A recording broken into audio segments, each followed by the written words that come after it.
(10년째) 혼자 사는 할머니 집에서 설명할 수 없는 이상한 냄새가 새어 나오기 시작했습니다. 그리고 문을 열던 순간 전혀 예상 못한 일이 벌어졌습니다. 10년 동안 세상과 단절된 채 살아가던 한 할머니의 인생이 어떻게 달라졌는지 지금부터 천천히 함께 따라가 보시겠습니다. 강원도 원주 외곽, 낮은 언덕을 따라 늘어선 단독주택 단지는 늘 조용했습니다. 집들 사이로 난 비좁은 골목엔 가로등 하나 없었고 해가 지면 어둠이 빠르게 내려앉았습니다. 윤세진은 저녁 6시가 넘어서야 퇴근했습니다. 현관문을 열자 찬 공기가 얼굴을 스쳤습니다. 코트를 벗어 걸고 창문을 열어 환기를 시키려던 순간이었습니다. 어디선가 이상한 냄새가 올라왔습니다. 처음엔 음식 쓰레기가 상한 냄새쯤으로 생각했습니다. 하지만 코를 찌르는 악취는 점점 짙어졌습니다. 세진은 인상을 찌푸리며 창문을 닫으려다 멈칫했습니다. 냄새는 분명 옆집 최복자 할머니 집 쪽에서 흘러나오고 있었습니다. 세진은 할머니 집 창가를 바라보았습니다. 불은 꺼져 있었습니다. 커튼도 며칠째 그대로였습니다. 문득 깨달았습니다. 할머니를 언제 마지막으로 봤는지 기억이 나지 않았습니다. 사흘? 아니, 나흘은 됐을 것입니다. 세진은 이 동네로 이사 온 지 2년이 채 안 됐습니다. 회사가 원주로 이전하면서 급하게 구한 집이었습니다. 조용하고 월세가 저렴했습니다. 이웃들과 인사를 나눌 일도 별로 없었습니다. 최복자 할머니는 더욱 그랬습니다. 78세, 남편과 사별한 뒤 10년째 혼자 살고 있다는 것 외에는 아는 게 없었습니다. 할머니는 장을 보러 갈 때 외엔 거의 집 밖으로 나오지 않았습니다. 가끔 마주쳐도 고개만 살짝 끄덕일 뿐이었습니다. 말수가 적고 표정도 굳어 있었습니다. 세진은 한 번은 할머니에게 먼저 인사를 건넨 적이 있었습니다. 할머니 안녕하세요. 할머니는 잠시 세진을 바라보더니 짧게 대답했습니다. 네. 그게 전부였습니다. 그 뒤로 세진은 할머니에게 말을 걸지 않았습니다. 이번 주 월요일이었을 겁니다. 할머니가 손수레를 끌고 골목을 지나가는 모습을 봤습니다. 등이 많이 굽어 있었고 걸음걸이는 느렸습니다. 세진은 차에서 내려 먼 발치에서 지켜보다 그냥 지나쳤습니다. 그게 마지막이었습니다. 세진은 핸드폰을 꺼내 동네 주민 단톡방을 열었습니다. 아무 말도 없었습니다. 할머니에 대한 언급도 없었습니다. 세진은 망설이다 메시지를 올렸습니다. 혹시 옆집 할머니 보신 분 계세요? 며칠째 인기척이 없는 것 같은데. 답은 금방 왔습니다. 그 집 할머니 원래 그래요?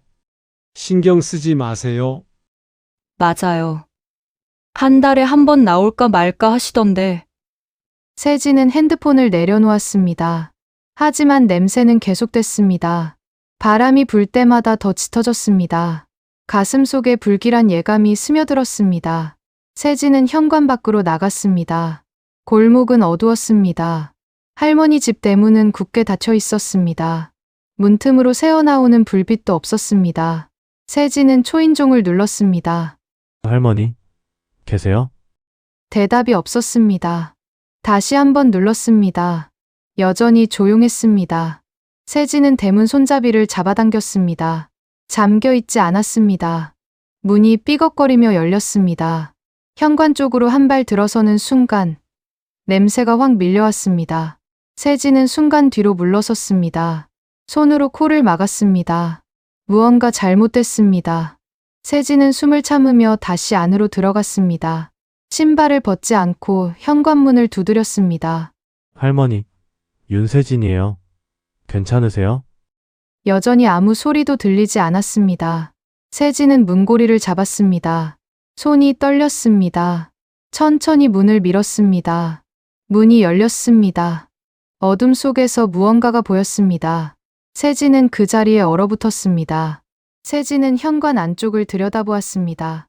어둠 속에서 아무것도 보이지 않았습니다. 하지만 냄새는 확실했습니다.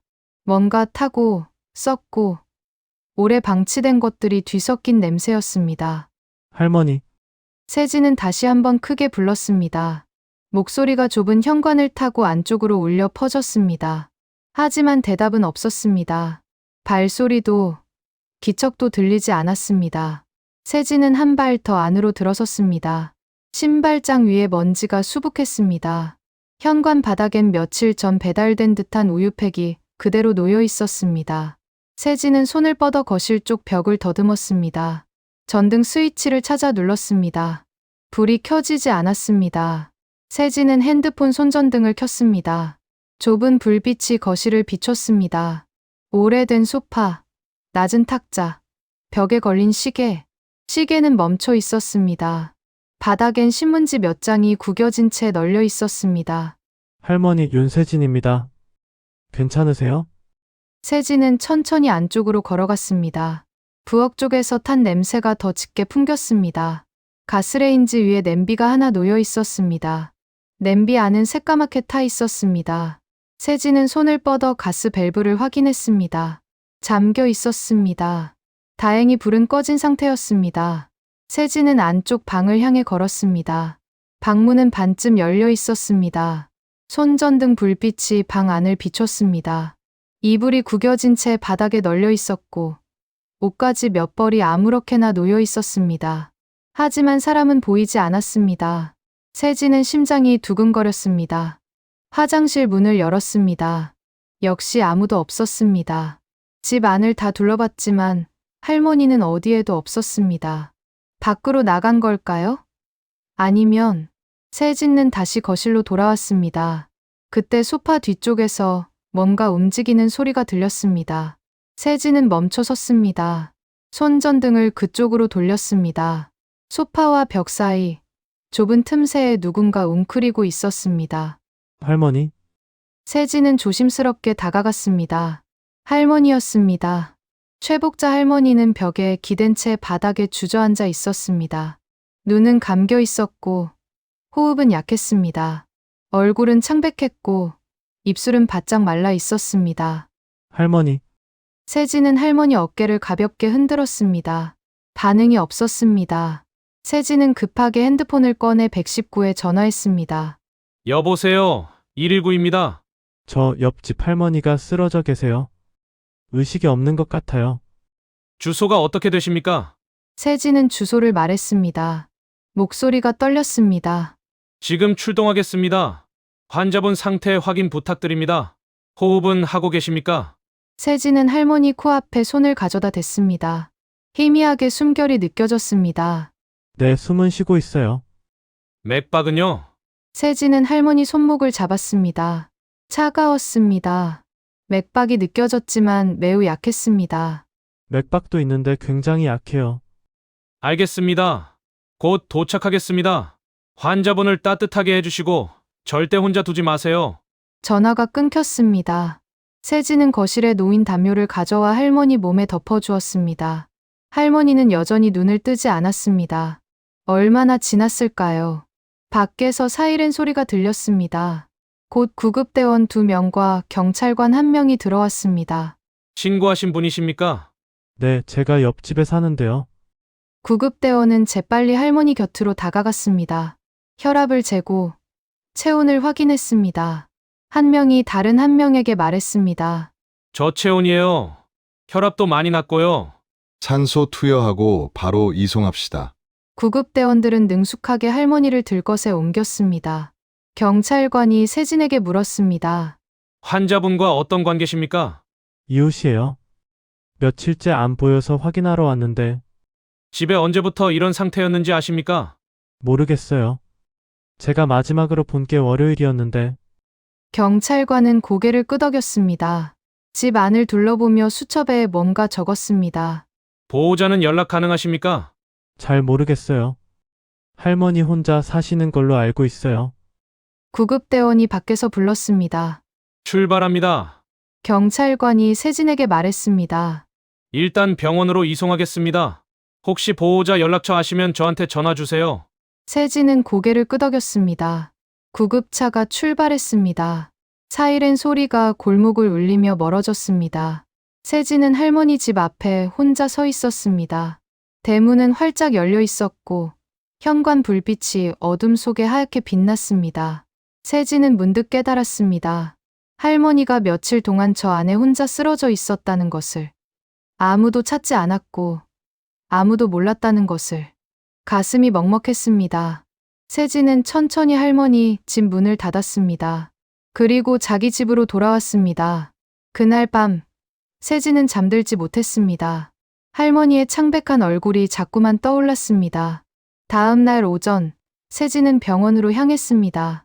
밤새 잠을 제대로 이루지 못했습니다. 할머니가 얼마나 오래 그 좁은 틈에 있었을까? 그 시간 동안 무슨 생각을 했을까? 그런 생각들이 머릿속을 떠나지 않았습니다. 응급실 앞에서 간호사가 세진을 맞았습니다. 보호자이십니까? 아니요, 이웃이에요. 제가 신고했는데 할머니 상태가 어떻습니까? 간호사는 잠시 망설이다 말했습니다. 일단 의식은 돌아오셨어요. 하지만 상태가 좋지 않으세요. 담당 의사 선생님께서 설명해 드릴 거예요. 세진은 안내를 받아 병실로 갔습니다. 복자 할머니는 침대에 누워 있었습니다. 산소 마스크를 쓰고 있었고 링거가 팔에 꽂혀 있었습니다. 눈은 반쯤 떠져 있었지만 초점이 흐렸습니다. 곧 의사가 들어왔습니다. 40대 후반쯤 되어 보이는 남자 의사였습니다.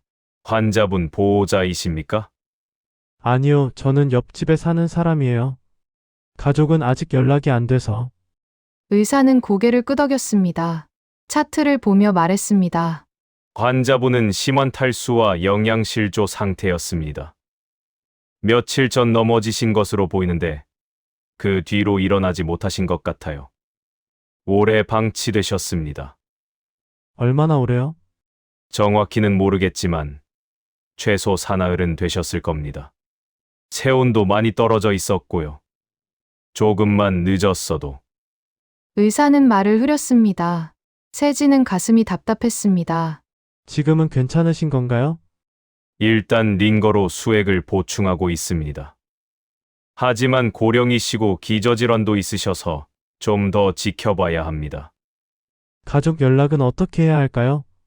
환자분 소지품에서 핸드폰을 찾았는데 비밀번호가 걸려 있어서요. 혹시 댁에 연락처 같은 게 있을까요? 세진은 고개를 저었습니다. 잘 모르겠어요.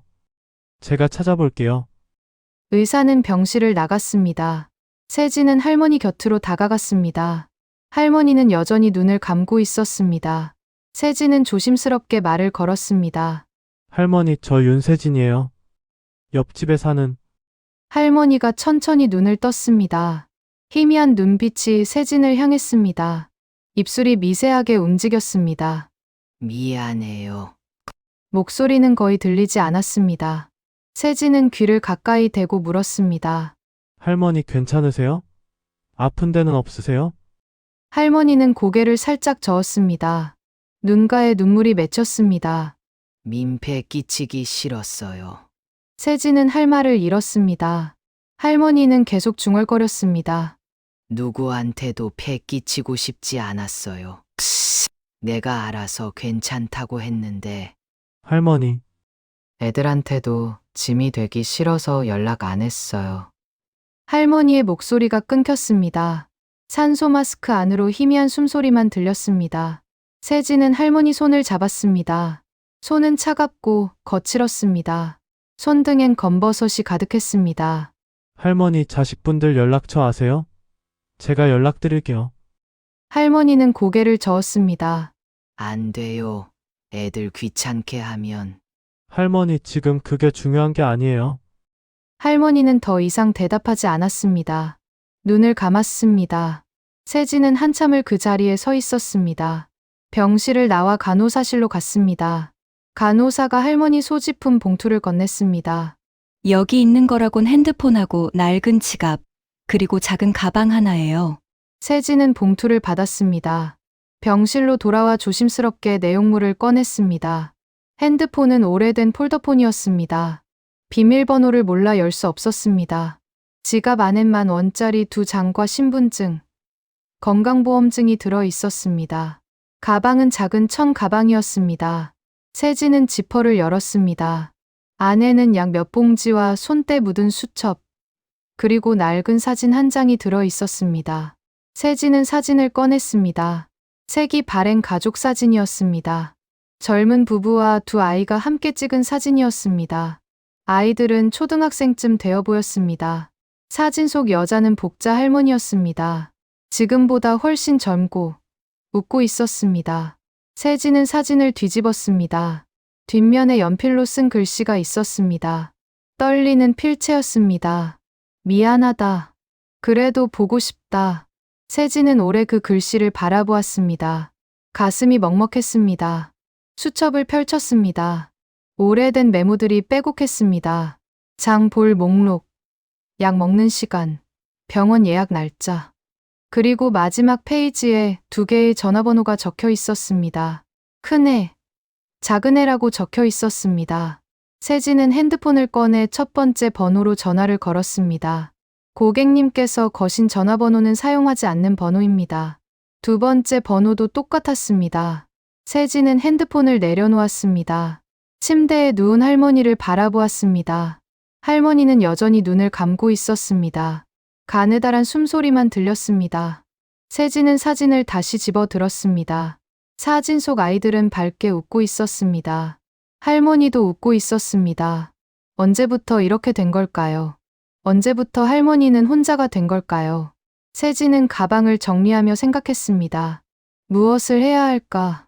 어떻게 해야 할까? 창밖으로 겨울 햇살이 희미하게 들어왔습니다. 복도에서 간호사들의 발소리가 들렸습니다. 링거 떨어지는 소리가 작게 울렸습니다. 세진은 할머니 곁에 앉아 오래 생각했습니다. 그리고 결심했습니다. 할머니 자식들을 찾아야 한다고. 어떻게든 연락을 해야 한다고. 할머니가 혼자 이렇게 떠나선 안 된다고. 일주일 후, 복자 할머니는 퇴원했습니다. 세진이 병원까지 차를 몰고 갔습니다. 할머니는 휠체어에 앉아 있었습니다. 여전히 몸이 약했지만 얼굴에는 조금 핏기가 돌았습니다. 할머니 집으로 가실까요? 할머니는 고개를 끄덕였습니다. 말이 없었습니다. 차에 타면서 할머니가 작게 말했습니다. 나 때문에 번거롭게 했지. 세진은 운전대를 잡으며 대답했습니다. 아니에요. 제가 더 걱정됐어요. 혼자 계시면 제가 잠도 못 자요. 할머니는 창밖을 바라보았습니다. 눈가가 살짝 붉어졌습니다. 더 이상 말하지 않았습니다. 집에 도착했습니다. 세진은 할머니를 부축해 현관까지 모셨습니다. 문을 열자 묵은 냄새가 여전히 남아 있었습니다. 세진은 먼저 창문을 열었습니다. 찬 바람이 집 안을 가로질렀습니다. 할머니 일단 앉아 계세요. 제가 정리 좀 할게요. 괜찮아. 내가 할게. 아니에요. 제가 할게요. 세진은 부엌으로 갔습니다. 타버린 냄비를 치우고 쌓인 설거지를 했습니다. 바닥을 쓸고 닦았습니다. 할머니는 소파에 앉아 그 모습을 가만히 지켜보았습니다. 1시간쯤 지났을까요? 집 안이 조금씩 정리됐습니다. 세진은 마트에서 사온 반찬 몇 가지를 냉장고에 넣었습니다. 할머니 밥 드실래요? 제가 죽 끓여올게요. 고맙네. 할머니의 목소리는 여전히 작았습니다. 하지만 조금 더 부드러웠습니다. 세진은 자기 집으로 돌아가 냄비에 죽을 끓였습니다. 호박죽이었습니다. 할머니가 소화하기 쉬울 거라 생각했습니다. 죽을 그릇에 담아 할머니 집으로 가져갔습니다. 할머니 드세요. 할머니는 떨리는 손으로 숟가락을 들었습니다. 천천히 죽을 떠먹었습니다. 1숟가락, 2숟가락. 할머니는 멈추지 않고 계속 먹었습니다. 그릇이 거의 비워질 때까지 먹었습니다. 세진은 조용히 지켜보았습니다. 맛있었어요? 할머니는 고개를 끄덕였습니다. 그리고 작게 말했습니다. 오랜만에 따뜻한 밥이었어. 세진은 아무 말도 하지 못했습니다. 할머니가 얼마나 오래 혼자 끼니를 걸으며 살았을까. 그 생각에 가슴이 아팠습니다. 다음 날부터 세진은 퇴근 후 할머니 집을 들렀습니다. 반찬을 나눠주고 할머니가 약을 먹었는지 확인했습니다. 가끔은 그냥 앉아서 이야기를 나눴습니다. 처음엔 할머니가 말이 없었습니다. 질문에만 짧게 대답했습니다. 하지만 며칠이 지나자 조금씩 달라졌습니다. 어느 날 세진이 물었습니다. 할머니, 여기 얼마나 사셨어요? 한 10년 됐나? 혼자 계신 지도 그만큼이세요? 할머니는 잠시 말이 없었습니다. 그리고 천천히 입을 열었습니다. 남편이 10년 전에 갔어. 그 뒤로 혼자야. 자식분들은요? 할머니의 표정이 굳었습니다. 애들은 바빠. 나 신경 쓸 겨를이 없지. 연락은 하세요? 안 해. 내가 짐이 될까봐. 세진은 더 묻지 않았습니다. 할머니의 눈빛이 무거웠습니다.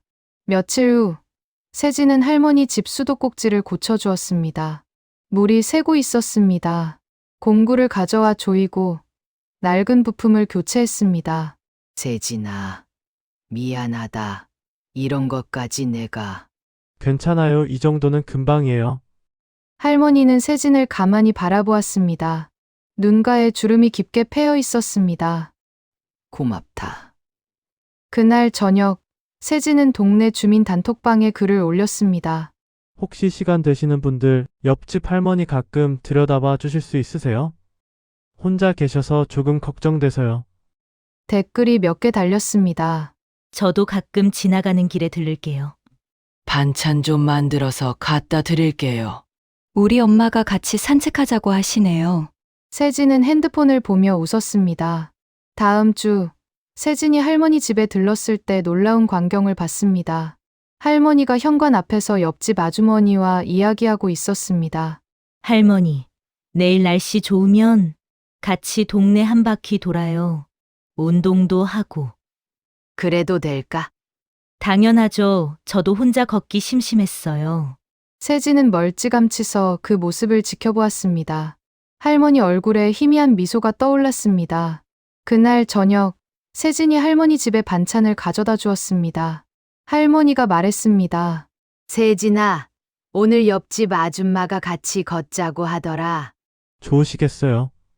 응, 오랜만에 누군가랑 이야기 나눴어.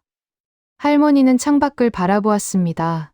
어둠이 내리고 있었습니다. 가로등이 하나둘 켜졌습니다. 세진아, 네, 할머니. 고맙다, 진심으로. 세진은 고개를 저었습니다. 아니에요. 저도 할머니 덕분에 많이 배웠어요. 뭘 배워? 혼자라는 게 얼마나 힘든 일인지요. 할머니는 잠시 말이 없었습니다. 그리고 천천히 고개를 끄덕였습니다. 그래, 혼자는 힘들지. 세진은 할머니 곁에 앉았습니다. 둘은 한동안 말없이 앉아 있었습니다. 창밖으로 바람이 불었습니다. 겨울 바람은 여전히 차가웠지만 집 안은 따뜻했습니다. 10년 동안 닫혀있던 할머니의 집 문이 조금씩 열리고 있었습니다. 그리고 할머니의 마음도 천천히, 아주 천천히 열리고 있었습니다. 세진은 생각했습니다. 이제 시작이라고. 할머니가 다시 웃을 수 있도록, 더 이상 혼자라고 느끼지 않도록. 그렇게 해주고 싶었습니다. 봄이 지나고 여름이 왔습니다. 복자 할머니는 조금씩 걸을 수 있게 됐습니다. 세진과 이웃들의 도움으로 재활치료를 받았고 몸도 많이 회복됐습니다. 어느 날 오후 할머니는 마당에 나와 앉아 있었습니다. 햇빛이 따뜻했습니다. 세진이 퇴근 후 들렀습니다. 할머니, 오늘 좀 어때요? 좋아, 날씨가 참 좋네. 할머니는 웃고 있었습니다. 예전과는 다른 얼굴이었습니다. 주름은 여전했지만 눈빛이 달라졌습니다. 생기가 돌았습니다. 할머니, 오늘 반찬 뭐 드시고 싶으세요? 아이고, 내가 맨날 이러면 어떡해. 나도 이제 좀 해야지. 괜찮아요. 제가 좋아서 하는 거예요. 할머니는 세진을 가만히 바라보았습니다. 그리고 천천히 말했습니다. 세진아, 너 정말 고마워. 내가 아니었으면 난 이미. 할머니, 그런 말씀하지 마세요. 아니야, 사실이야. 내가 날 살렸어. 세진은 할머니 옆에 앉았습니다. 둘은 한동안 말없이 마당을 바라보았습니다. 바람이 불었습니다. 나무짚이 흔들렸습니다. 할머니, 자식분들한테 연락해보는 건 어때요? 할머니는 고개를 저었습니다. 아직은 아니야. 애들한테 미안하고 뭐라 말해야 할지도 모르겠고. 할머니가 얼마나 보고 싶어 하시는지 알잖아요. 할머니는 한숨을 쉬었습니다. 알지 하지만 내가 먼저 연락을 끊었어. 애들 바쁜데 내가 짐이 될까봐. 그래 놓고 이제 와서 뭐라고 해. 그래도 할머니는 가족이잖아요. 할머니는 대답하지 않았습니다. 눈가가 붉어졌습니다. 며칠 후, 세진은 할머니 집에서 오래된 편지 한 통을 발견했습니다. 서랍 깊숙이 숨겨져 있었습니다. 먼지가 수북했습니다. 세진은 할머니에게 물었습니다. 할머니, 이거 뭐예요? 할머니는 편지를 보더니 표정이 굳었습니다. 그건 옛날 거야 버려. 버리기 전에 한 번만 읽어봐도 될까요? 할머니는 잠시 망설이다 고개를 끄덕였습니다. 세진은 편지를 펼쳤습니다. 딸이 보낸 편지였습니다. 10년도 더 된 편지였습니다. 엄마, 미안해요. 요즘 너무 바빠서 자주 못 찾아뵐 것 같아요. 하지만 엄마 생각 많이 해요. 건강하세요. 사랑해요. 세진은 편지를 접었습니다. 할머니를 바라보았습니다. 할머니, 딸분이 할머니를 많이 생각하시는 것 같은데요. 그땐 그랬지. 지금은 아닐 거야. 왜요? 내가 먼저 연락을 끊었으니까 애들이 바쁘다고 하니까 난 괜찮다고 말했어. 그리고 전화번호도 바꿨지. 애들이 나 때문에 신경 쓰지 않게. 세진은 할 말을 잃었습니다. 할머니는 자식들을 위해 스스로를 지웠던 것입니다. 그리고 혼자 남았습니다. 할머니, 그래도 연락해보는 게 좋을 것 같아요. 자식분들도 할머니 걱정하실 거예요. 할머니는 고개를 저었습니다. 무슨 얼굴로. 세진은 더 이상 말하지 않았습니다. 하지만 마음속으로 다짐했습니다. 어떻게든 할머니 가족을 찾아야겠다고. 가을이 왔습니다. 할머니는 이제 혼자 걸을 수 있었습니다. 매일 아침 동네를 산책했습니다. 이웃들과 인사도 나눴습니다. 할머니 집에는 이제 자주 사람들이 드나들었습니다. 어느 날 저녁, 할머니가 세진을 불렀습니다. 세진아, 잠깐 이리 와봐. 세진은 할머니 집으로 갔습니다. 할머니는 작은 종이봉투를 건넸습니다. 이거 뭐예요? 열어봐. 세진은 봉투를 열었습니다. 안에는 사진이 한 장 들어 있었습니다. 최근에 찍은 사진이었습니다. 밝게 웃는 할머니와 그 옆에서 미소 짓는 세진. 동네 사람들도 함께 찍혀 있었습니다. 세진은 사진을 보며 웃었습니다. 이거 언제 찍으셨어요? 지난주에 옆집 아줌마가 찍어줬어. 할머니는 사진을 가만히 바라보았습니다. 그리고 조심스럽게 말했습니다. 세진아, 네, 할머니. 나 이제 혼자 아닌가 보네. 세진은 고개를 끄덕였습니다. 당연하죠. 할머니는 우리 동네 가족이에요. 할머니의 눈시울이 붉어졌습니다. 목소리가 떨렸습니다. 고마워, 정말 고마워. 세진은 할머니 손을 잡았습니다. 손은 더 이상 차갑지 않았습니다. 따뜻했습니다. 며칠 후, 세진은 할머니 딸의 연락처를 찾아냈습니다. 오랜 시간 수소문 끝에 찾았습니다. 조심스럽게 전화를 걸었습니다. 여보세요? 혹시 최복자 할머니 따님이세요? 전화 너머로 침묵이 흘렀습니다. 그리고 떨리는 목소리가 들렸습니다. 엄마가 어떻게 되셨어요? 세진은 그동안의 일을 설명했습니다. 할머니가 쓰러졌던 일, 병원에 입원했던 일, 지금은 많이 회복했다는 것. 전화 너머로 울음소리가 들렸습니다. 제가 못난 딸이에요. 엄마가 괜찮다고 하셔서 바빠서 핑계만 대고. 괜찮아요. 할머니도 자식분들 생각 많이 하세요. 한번 찾아뵈시면 좋을 것 같아요. 네, 꼭 갈게요. 정말 감사합니다. 전화가 끊겼습니다. 세진은 한숨을 쉬었습니다. 이제 할머니께 어떻게 말씀드려야 할까? 다음 주 토요일, 할머니 집 앞에 낯선 차 한 대가 섰습니다. 차에서 중년 여성 한 명과 남성 한 명이 내렸습니다. 세진은 멀찌감치 서 그 모습을 지켜보았습니다. 여성이 대문을 두드렸습니다. 엄마 나예요, 은혜예요. 문이 열렸습니다. 할머니가 나왔습니다. 할머니는 딸을 보더니 그 자리에 멈춰 섰습니다. 은혜야, 엄마, 딸이 할머니를 끌어안았습니다. 할머니도 딸을 꼭 안았습니다. 둘은 한동안 말없이 울었습니다. 세진은 조용히 돌아섰습니다. 가슴이 뜨거웠습니다. 그날 저녁, 할머니가 세진을 불렀습니다. 딸과 아들이 함께 있었습니다. 세진아, 이 사람들이 내 자식들이야. 세진은 인사했습니다. 안녕하세요. 딸이 세진에게 깊이 고개를 숙였습니다. 정말 감사합니다. 어머니를 돌봐주셔서. 아니에요. 저도 할머니 덕분에 많이 배웠어요. 할머니는 세진을 바라보며 웃었습니다. 눈가에 주름이 깊게 패였지만 그 미소는 따뜻했습니다. 며칠 후, 동네 사람들이 모여 이야기를 나눴습니다. 그날 냄새 난 게 오히려 다행이었어. 맞아, 안 그랬으면 복자 할머니를 평생 잃을 뻔했지. 세진이가 참 잘했어. 우리도 반성해야 해. 복자 할머니는 이제 매일 아침 마당에 나왔습니다. 햇빛을 받으며 천천히 삶을 되찾고 있었습니다. 더 이상 혼자가 아니었습니다. 그리고 세진은 깨달았습니다. 누군가를 돌본다는 것이 얼마나 소중한 일인지, 작은 관심이 누군가의 인생을 바꿀 수 있다는 것을. 겨울이 오고 있었습니다. 하지만 할머니의 집은 따뜻했습니다. 지금까지 이야기 들어주셔서 감사합니다. 좋아요, 구독은 큰 힘이 됩니다.